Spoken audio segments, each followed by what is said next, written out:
they were firing everybody, so I ended up being a carpenter. For sure, you're taking more risk. Some people really want you to hold their hand. Do you have like any specific things to do for marketing to find new leads? The foreign buyers ban is an indication that our real estate here in Canada is highly desirable.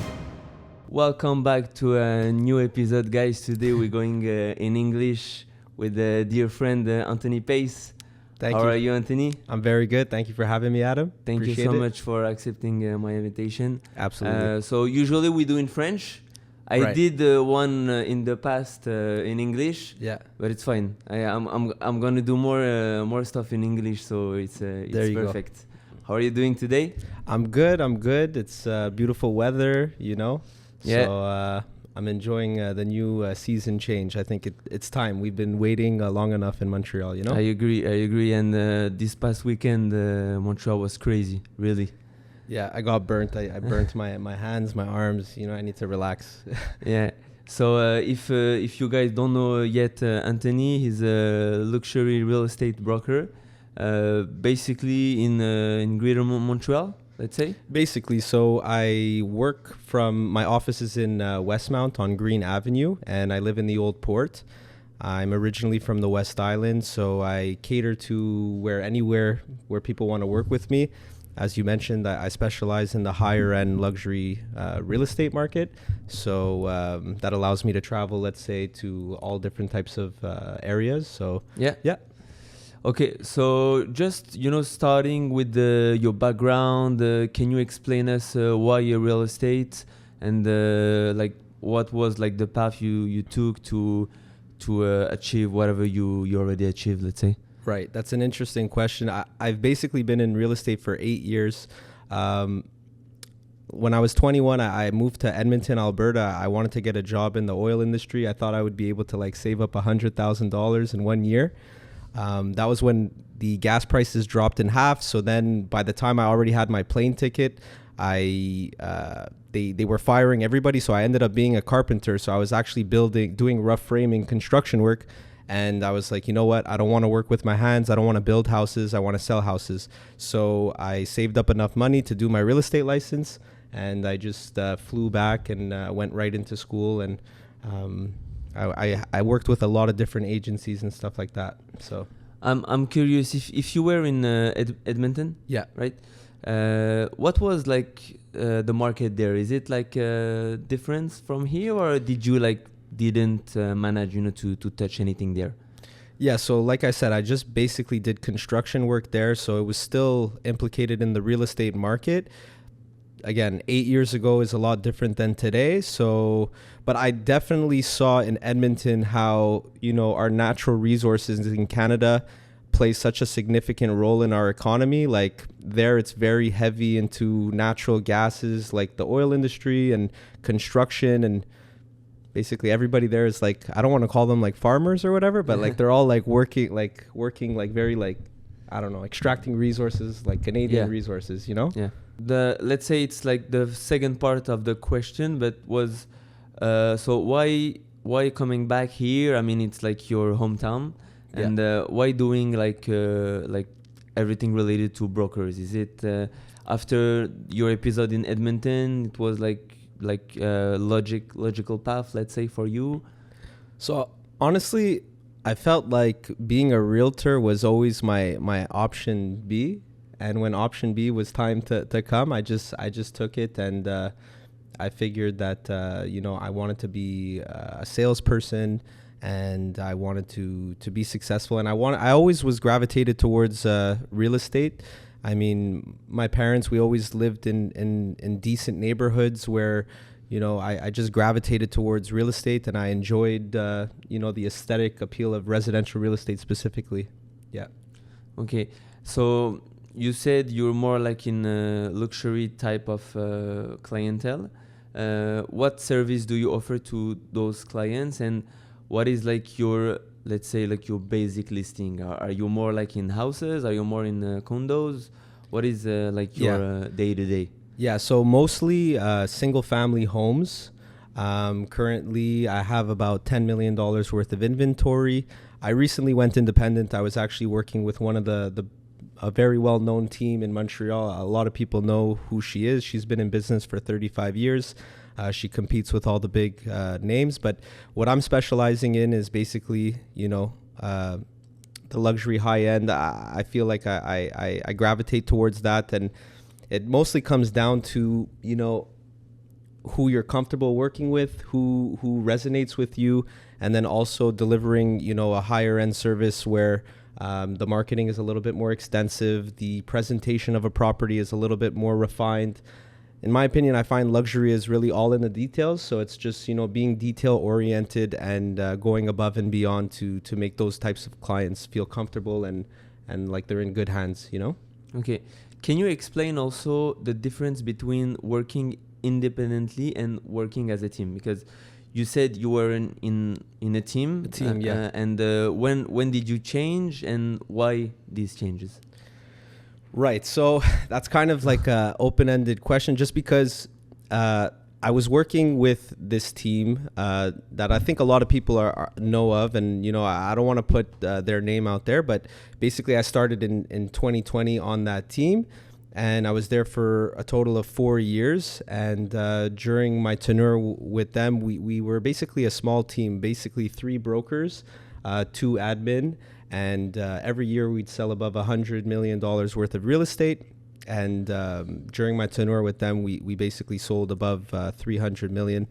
And it was fun and it was intense and it was a lot of hard work. It was great for my career, but the work environment was a little bit toxic.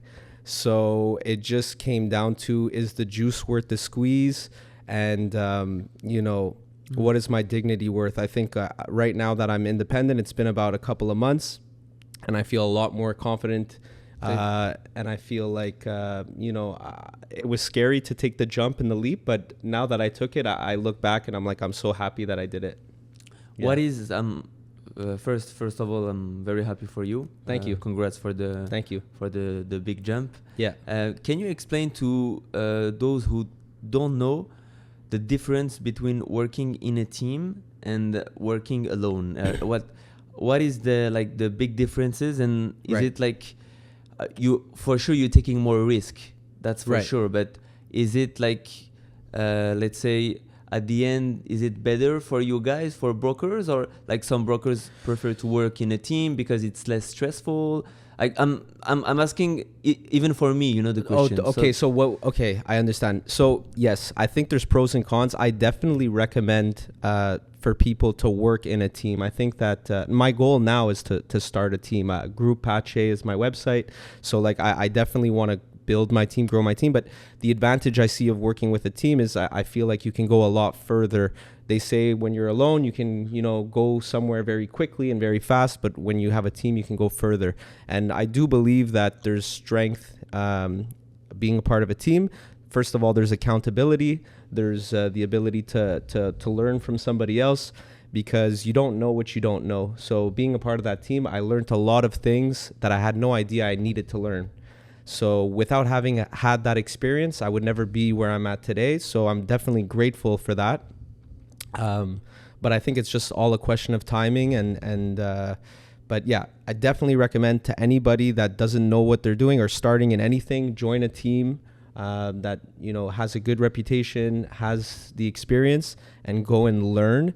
And I always felt like while I was on that team, I felt like I was in school and I felt like I was being paid to be in school. And I was just very grateful for that experience.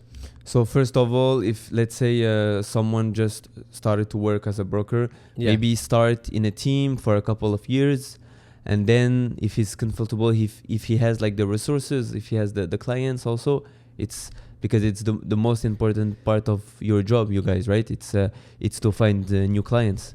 Yes, I definitely recommend that. And, it's a numbers game. So if we were doing, when I was on that team, we were doing 100 to 120 transactions, let's say, because we were a smaller team, boutique team, 120 transactions per year. And I was seeing all of these files cross through my hands.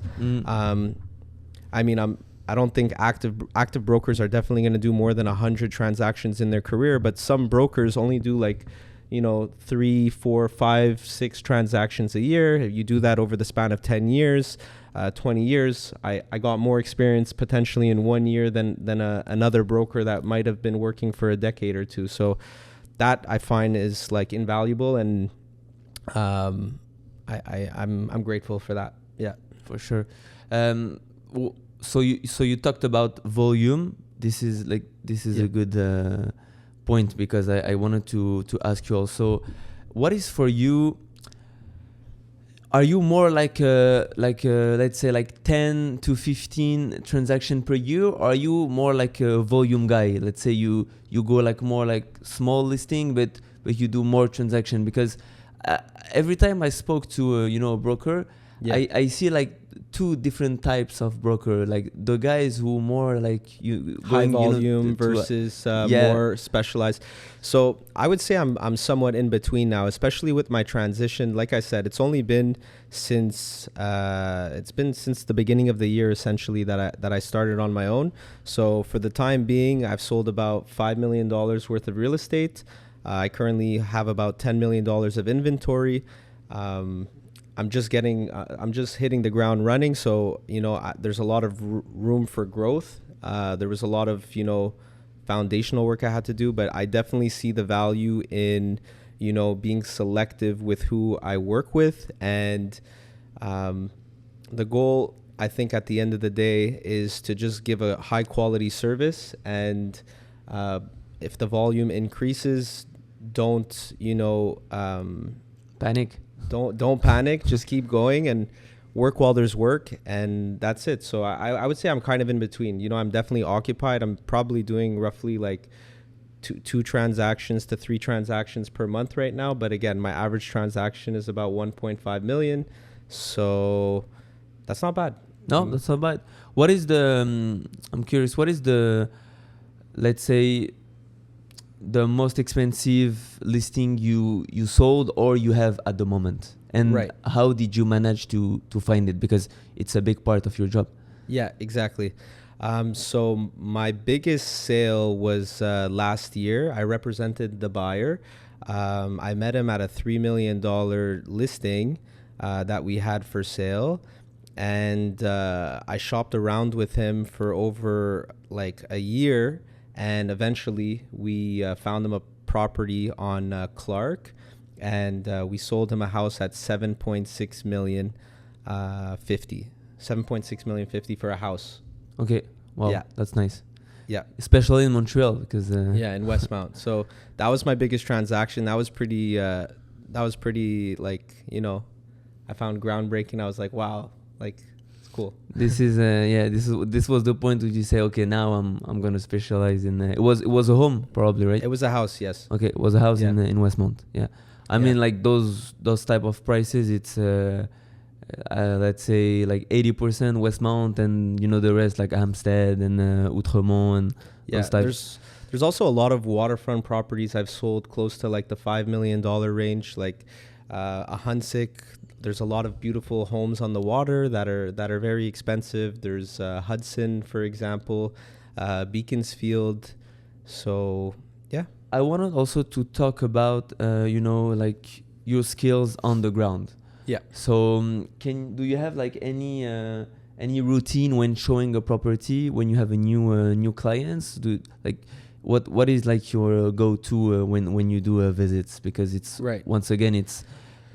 You guys are doing like great jobs, but it's when you are on the ground, it's the time where you need to close, let's say. Right.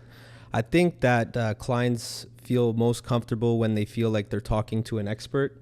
I think having the answers is extremely important.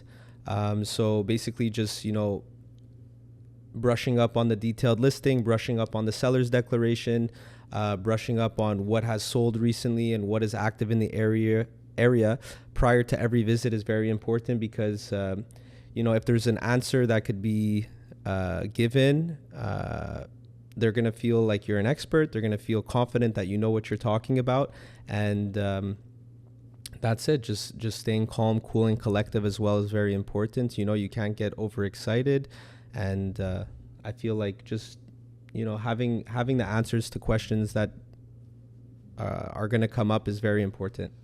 And when you do the visit, when you are, let's say, so you meet someone, so you probably like scale, you find like some property for them, but like we are on the buyer side, right? Right. Not the seller. Okay. But so you find like 2-3 listings, and then you show the house, and you show the condo. Do you have like a routine on site, or is it just like you give the space to the client, he do whatever he wants, he walk to the bedroom, to the living room, or do you have like any specific type of like routine? Yeah, that's a good question. I think it depends on the buyer. I feel like what makes a good salesperson is somebody who's able to, read their client and understand what's going to work best for them. Some people really want you to hold their hand and walk you through the whole premises and talk about everything. Some people prefer that you take a step back and kind of allow them to digest the space. And I kind of just read it and feel it, but I'll definitely lead the way and explain the materials, the location, the different components of the property, the heating, the energy, the layout, things of that nature. So I'm curious, did you have like any surprise when doing a visit, like in 8 years in real estate? I'm sure you have like a story, or something like that catch your memory, like any surprise when doing a visit, maybe on the buyer, or maybe when you do on the seller side also? Well, like there's nothing really like crazy that comes to mind, but there was one particular transaction where it was just like one obstacle over the next, and we literally had to jump over so many like situations, and every time, I don't know, basically it was a divorce situation, there was a domestic violence situation, then there was the fact that it was an interest rate that was transferable, then it was the ex-husband was potentially going to flee to the States, so then we weren't going to be able to transfer the mortgage, and then the woman wasn't allowing the visit, and then she wasn't allowing the inspection, and then there was just like one issue after the next, and that was like a testament to like, wow, like never give up, It was just like 10 obstacles you had to jump through. Yeah, it's probably like every broker has have like a story like this. It's because everyone they think your job you guys are easy. Right. You're just like showing house, and it's you do an offer, and then it's done. But no, it's one of 100 like this. Yeah, it's so far from the truth that, our job is easy, because we're wearing so many different hats. I'm an accountant, I'm a marketer, I'm an advertiser, I'm a land surveyor, I'm an inspector, I'm, you have to do so many, I'm a salesperson, I'm, a consultant, a psychologist, like I have to put all these things together, and then, I have to follow up with clients, I have to have a life, all these things. So it's like, it's really, really not easy. And I think the numbers speak for themselves, I think, 80% of brokers fail after their first year or two. And especially since the pandemic, like I saw like a big wave, of brokers just coming because the market was hot, right? Yeah. So now it's more like it's been like 1 or 2 years they did their license. And probably like most of them, or when, like you said, like 80%, like maybe they're trying to figure out, is it like the best job for me? So yeah, and it's a commission-based job, so if you don't make any sales, you don't make any money, and we're the last people to get paid. All of our bills have to be paid. We have to put in all the visits, make all the investments in marketing, and then if we finally get down the line 3-6 months later after putting in, a lot of work, we then, get paid. So, yeah. On the side of marketing, do you do like anything special, or is it, or you guys doing like mostly, you know, like videos and shooting, or Yeah. do you have like any specific things to do for marketing to find new leads? Right. So I think it's important to have like, you know, your systems in place to generate leads consistently. So I do, you know, social media, advertising, which works. I do email marketing. I wish pretty much everybody a happy birthday, believe it or not, as stupid as it sounds. But like, Wow. you know, I try and wish everybody a happy birthday every year. You kind of just, you know, you got to be genuine as well with it, right? You're not just sending a generic message. But I think what's most important is actually following up with people and putting in the work that's required to actually generate a relation, like to have a relationship with people, because like it's really like all in the follow-up. And I correlate our job a lot to going to the gym. Like, you can know how to eat healthy, you can know how to train, you can know how to lift weights, and everybody knows how to be fit, but it's going to come down to you actually putting in the efforts in order to get fit. So I correlate it's the same with real estate. It's not too complicated. It's just a lot of hard work. Yeah. And it's a 24/7 job. 24/7, sorry, job, Yeah. right? When somebody texts you at 8 o'clock, you know, are you going to be the broker to wait 12, 13 hours to text back, knowing that you have your phone in your hand? They expect immediate, you know, response because of that. Right.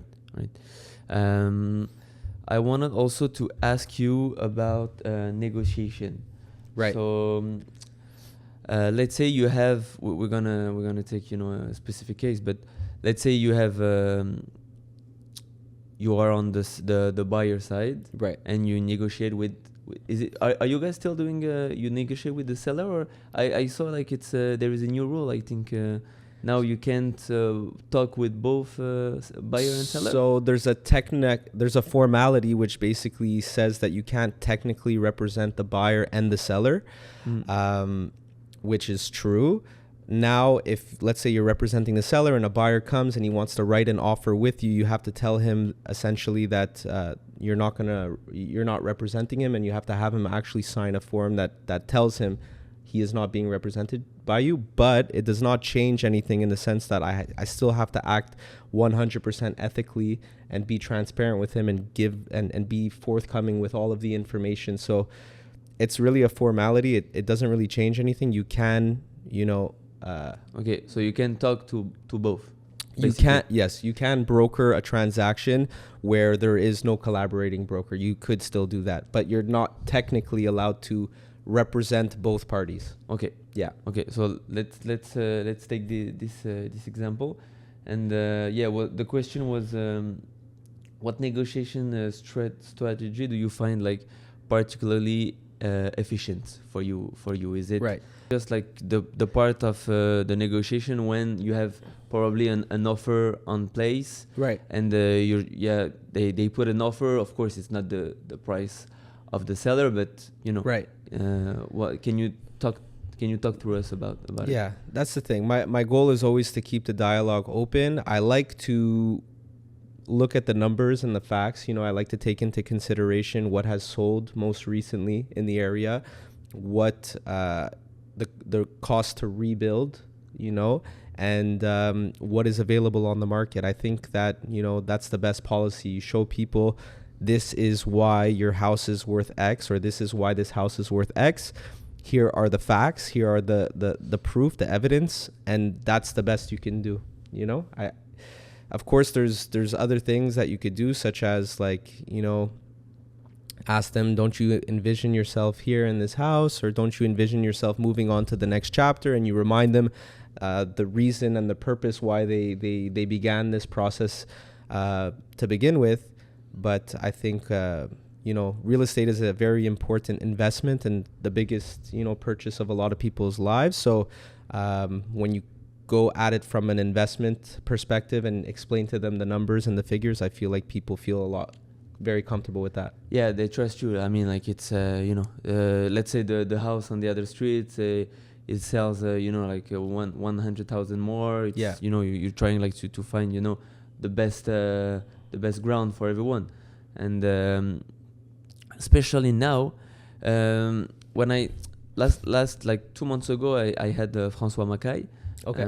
And he said usually when you do the negotiation, when you at the end it's like around 2 or 3% less than the original price, right? But now I feel like it's more than that. It's more than, yeah, like you have more margin. I don't know if to negotiate. Yeah, to negotiate. I don't know if it's I tell you like in I can tell you in French, but if you understand like what I said, but No, I understand. It's basically you're seeing that the margin between the selling price and the sold price is getting larger and larger, you find right now. Exactly. And yeah. I would thank you. Yeah, and I would agree with that. That's for many factors. I mean, obviously the interest rates are higher than what they were during, the pandemic.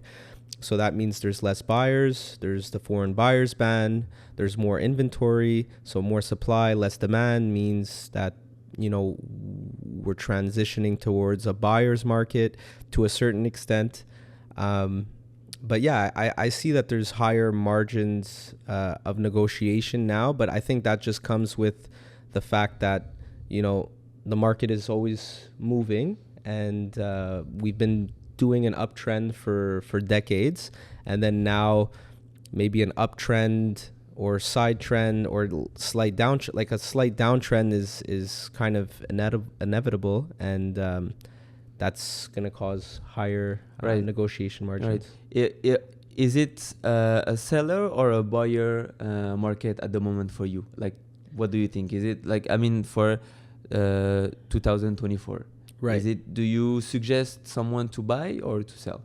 I know it's a very basic question. It's a very broad question because it really depends. But I would say right now, it's kind of like even for an investor. I'm sorry, I didn't. For an investor, for sure, because if you have someone who needs to buy a property, of course, he's gonna be on the market, Yeah. But let's say someone has already like 2-3 properties, because we know like a lot of people, they have some money, they want to invest in real estate. They are buying like one condo or one in Griffintown, one in Old Port. Like they maybe they want to switch to another property, or maybe to another city. I don't know. Right. Well, there's a lot of predictions being made that interest rates are going to drop very soon. We don't know when. We think it's going to be June. We think it's going to be July. We think it's going to be fall. We really don't know.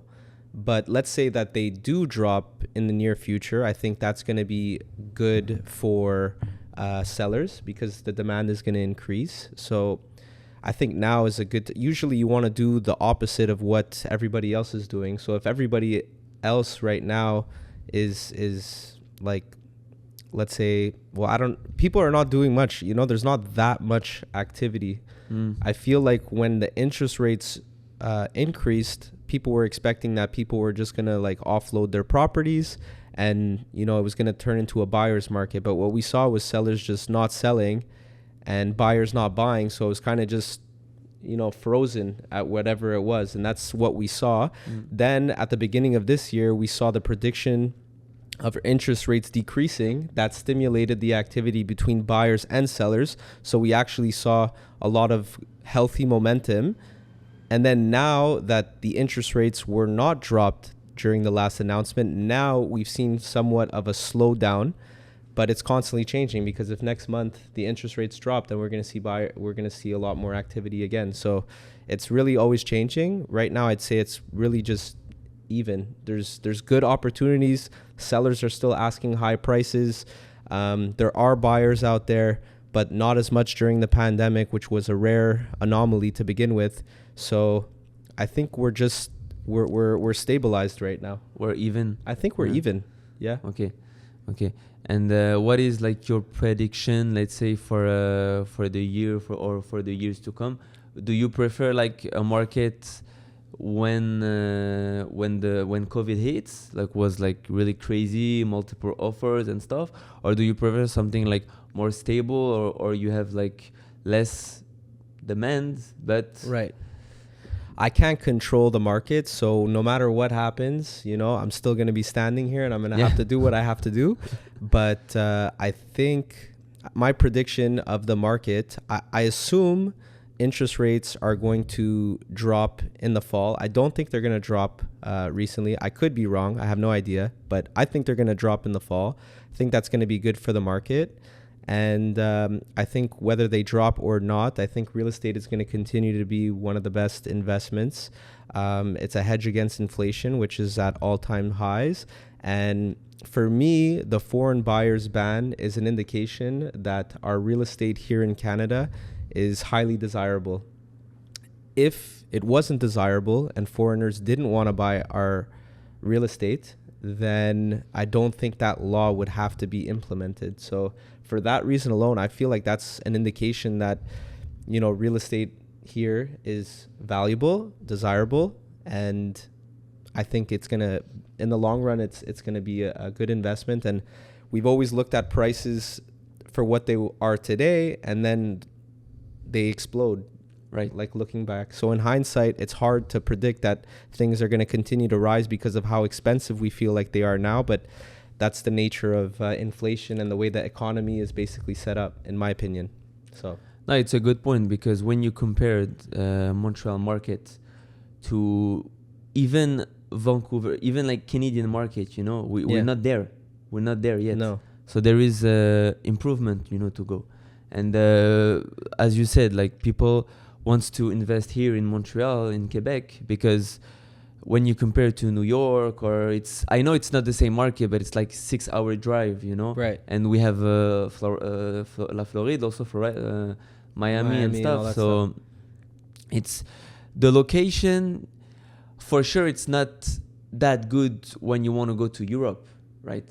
But when you want to stay in like American, United States, North America area, I think we have, I can be wrong, but I think we have like one of the most best location in North America. I agree. You're close to Europe. You're close to New York and Miami, which are two very desirable places. And we have a nice city filled with entertainment. We have water, we have a mountain, we have restaurants, entertainment. We have you up north, Mont Tremblant. We have things down south. Like it's a nice location. I agree with you. Yeah, we're gonna end up soon the podcast. Thank you so much. Okay, absolutely. Thank Anthony. You for having me.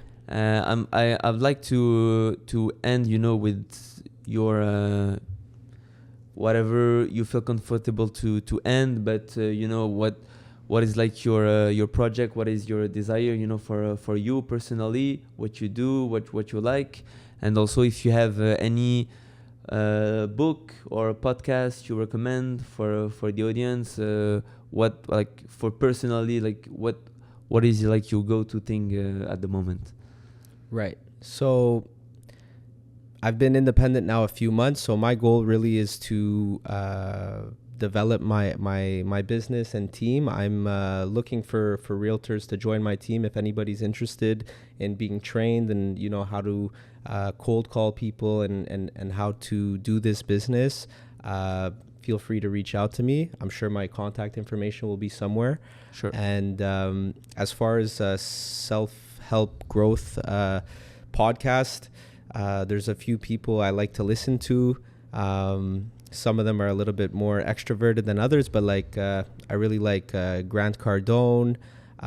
Who else is coming from the top of my mind? There's a few people on Instagram that I like, but I actually have this application on my phone, which it's called Blinkist, and it summarizes like some of the most famous books into 10 to 15 minute audio books. Oh, wow. So it's called Blinkist. It's like $100 a year, and you have all of the books like basically compressed into 10, 15 minute audio books. And that's basically, I'll listen to 2 to 3 of those a day. And then That's pretty much what I do. That's very very interesting. Yeah. I'm gonna check that for sure, because I'm not like a big reader, but I'm trying to read a book every like 2-3 months, but it's not my big thing. Yeah. But because you know why? Because audio, it's like it's so easy, like to listen, and to you can do whatever you want in the same time. You can go to the gym, or I always said that, but it's it's more easy. Yeah, reading takes a little bit more time. It's slower way to process the information. Audio, as you said, you just put it on and go on with your day. So thank you for having me, Adam. I appreciate it. Thank you, Anthony. Thank you guys for listening. We're gonna end up here. Thank you so much, Anthony, once again for coming to the podcast, and telling everyone what you're doing, like what is the market at the moment. I'm sure you're gonna find a lot of listing. You're a great guy. Thank you so much. Thank you. We actually just met, but we have a funny story.